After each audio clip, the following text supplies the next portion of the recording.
Ini ya, maaf ya, ini pendapat saya ya. Kan banyak tuh orang yang marah-marah sama orang yang makan gitu ya. Ya maksudnya makan yang kelihatan orang lah gitu, atau marah-marah sama orang yang jualan ya. Kalau ini menurut pribadi saya gitu ya. Kalau saya udah niatnya puasa, mau orang kiri, kanan, depan, belakang saya makan, kalau saya niatnya puasa ya saya nggak akan tergoda.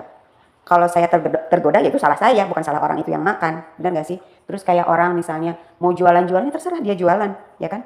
Kalau ini menurut saya pribadi ya, dia mau jualan-jualan aja.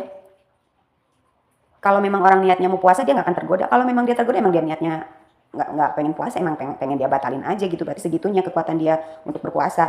Jadi dia kuat kalau nggak ada makanan di depan dia, nggak ada kiri kanan makan, nggak ada yang jualan. Tapi dia nggak kuat kalau dia ada yang makan, ada yang jualan gitu.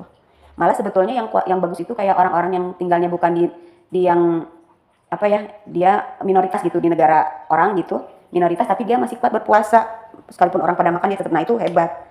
Nah kayak kita kayak misalnya kalau misalnya ada yang makan terang-terangan ya kitanya yang pergi atau negurnya juga baik-baik, nggak usah dengan kekerasan gitu.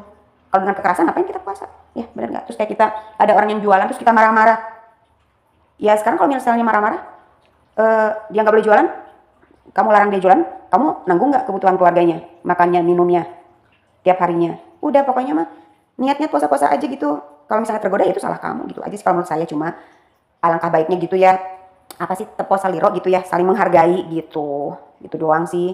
Tapi kalau memang orang dasarnya niatnya puasa sih nggak tergoda ya. Kalau tergoda itu salah-salah kita sendiri gitu. Maaf ya kalau pendapat saya salah ya. Ini nggak apa-apa ya pendapat saya ya.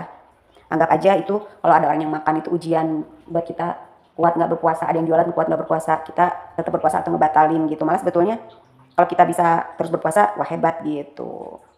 Kalau misalnya di depan kita nggak ada apa-apa gitu, kalau kita nggak tergoda ya wajar, emang nggak ada apa yang mau dimakan, apa yang mau dibeli gitu kan. Ya pokoknya kalau negur-negur orang yang nggak puasa ya yang baik-baik aja lah, nggak usah kasar. Ngapain puasa kalau masih kasar-kasar juga? Ngapain juga kita marah-marah sama orang yang dagang, mereka juga cari rezeki, biarin-biarin aja deh selama nggak ngeganggu gitu ya. Sebisa mungkin ya kitanya lah yang menjauh, atau misalnya bikin meresahkan orang jadi orang makan, itu kan kesalahan orang yang makan, bukan yang salah orang yang jual. Yang salah kan yang makan, bukan yang jualan ya. Yang jualan kan dia cari rezeki ya, bener nggak? Dia harus tetap berdagang, berusaha untuk menghidupi anak istrinya. Masalah orang makan ke dia bukan salah dia, orang yang datangnya berarti dia nggak kuat, bener nggak sih? Maaf ya kalau salah ya. Assalamualaikum.